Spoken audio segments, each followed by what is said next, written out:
Alors qu'il était pressenti pour devenir le nouveau sélectionneur du Brésil, Carlo Ancelotti a décidé de prolonger son contrat avec le Real Madrid jusqu'en 2026.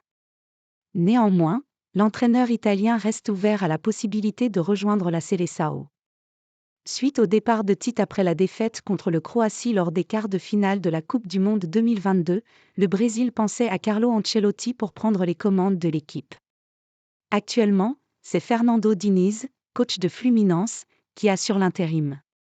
Mais après plusieurs longs mois de négociations et de rumeurs incessantes, Ancelotti a finalement prolongé avec le Real Madrid, jusqu'en 2026.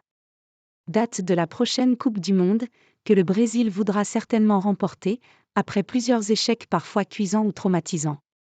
Si le technicien italien a refusé d'être le sélectionneur du Brésil, il concède avoir été en contact avec Ednaldo Rodrigues, ancien président de la Fédération brésilienne de football. L'ancien entraîneur du PSG ouvre également la porte à une possible arrivée au Brésil à la fin de son bail avec les Merengues. Carlo Ancelotti remballe le Brésil mais reste ouvert. La réalité est que j'ai eu des contacts avec la sélection brésilienne, avec son président, Ednaldo Rodrigues, que je remercie pour l'amour et l'intérêt d'entraîner le Brésil.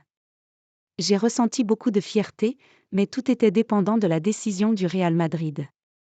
Ces derniers mois, Ednaldo a cessé d'être président et la chose a finalement été comme j'ai toujours voulu, rester au Real Madrid. Je ne sais pas si le Brésil me voudra en 2026, ni s'ils seront satisfaits de ma décision. Je suis très heureux du renouvellement, cela a été une négociation assez simple parce que nous avons convenu d'un accord entre le président et moi. Je suis très heureux d'être encore 2 ans en tant qu'entraîneur du Real Madrid, a confié le mystère en conférence de presse. Pas sûr que le Brésil soit satisfait de cette décision ni qu'ils attendront que Carlo Ancelotti soit libre en 2026.